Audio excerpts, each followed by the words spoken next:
Enquanto boa parte dos brasileiros acorda todo dia com os olhos fixos nas crises, nas manchetes sobre câmbio e juros, nos escândalos políticos que se repetem como capítulos de uma novela sem fim, investidores do mundo inteiro estão tomando uma decisão diferente. Eles estão colocando bilhões de dólares no Brasil. Não por caridade, não por apostas arriscadas, mas porque o Brasil, visto de fora, é um dos países mais estrategicamente posicionados do planeta para as próximas décadas. Isso não é otimismo ingênuo, é aritmética geopolítica. Pense no que o Brasil tem. Não o que poderia ter, não o que prometeu ter, o que já tem, agora, enterrado na terra ou correndo nos rios.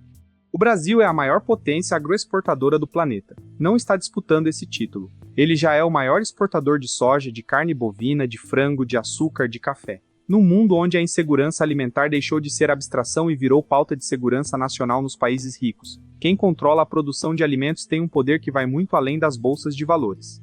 O Brasil alimenta o mundo. Isso, em termos estratégicos, vale mais do que muita reserva de petróleo. A matriz energética brasileira é outro dado que a maioria dos brasileiros subestima por não saber o que significa para o resto do mundo. Mais de 80% da eletricidade consumida no Brasil vem de fontes renováveis hidroelétricas, eólicas, solares. Num momento em que Europa e Ásia estão redesenhando sua geopolítica energética às pressas, tentando se descolar do gás russo e do petróleo do Oriente Médio, o Brasil já opera com uma estrutura que o mundo inteiro está tentando construir.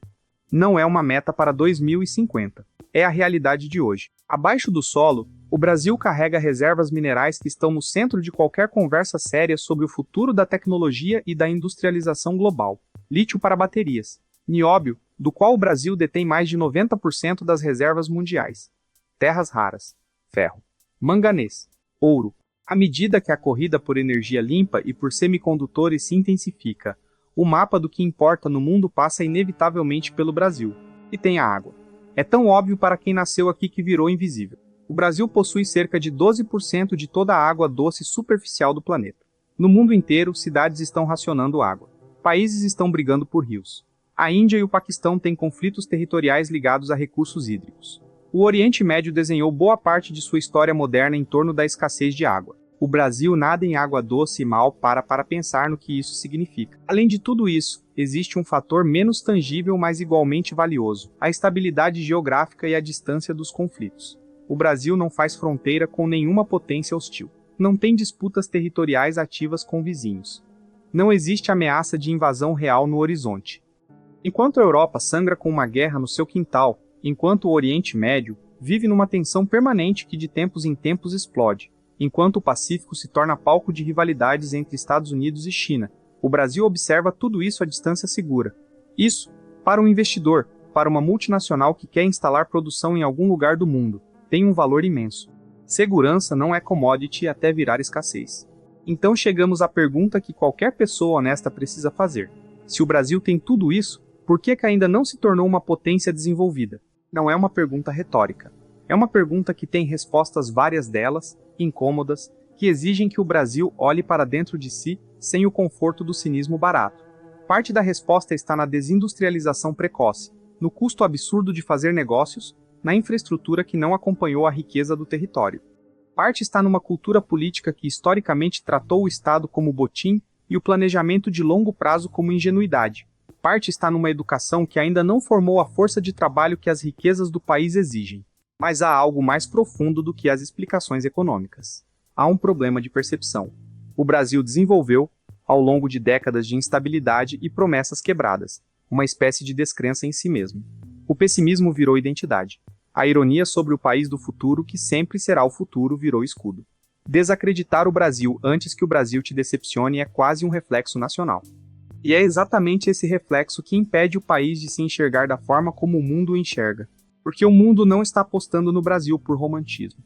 Está apostando porque, quando você olha para um mapa do mundo com os olhos de quem precisa garantir acesso a alimentos, energia, minerais críticos e água nas próximas décadas, o Brasil aparece repetidamente como uma das poucas respostas disponíveis. Não é uma entre várias opções. Em muitos casos, é a opção. A guerra no Oriente Médio acelerou esse olhar, mas não o criou. Gestores de fundos soberanos do Golfo, empresas de tecnologia americanas, grupos industriais europeus e investidores asiáticos já estavam chegando a essa conclusão lentamente. O conflito apenas colocou urgência numa equação que já estava sendo resolvida. O Brasil está, neste momento, numa posição rara na história. O mundo precisa do que ele tem, e ele ainda não cobrou o preço adequado por isso.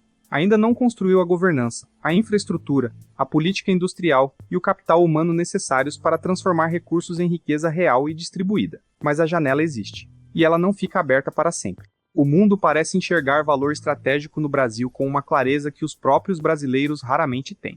A pergunta que fica, e que cada geração precisará responder à sua maneira, é se o Brasil vai conseguir olhar para si mesmo com a mesma seriedade com que o mundo já o olha. Porque recursos não viram desenvolvimento sozinhos. Eles esperam. Por decisões, por visão, por gente que acredita que vale a pena construir. O Brasil tem o território, tem os recursos, tem o tempo. O que falta, talvez, seja simplesmente acreditar que é real.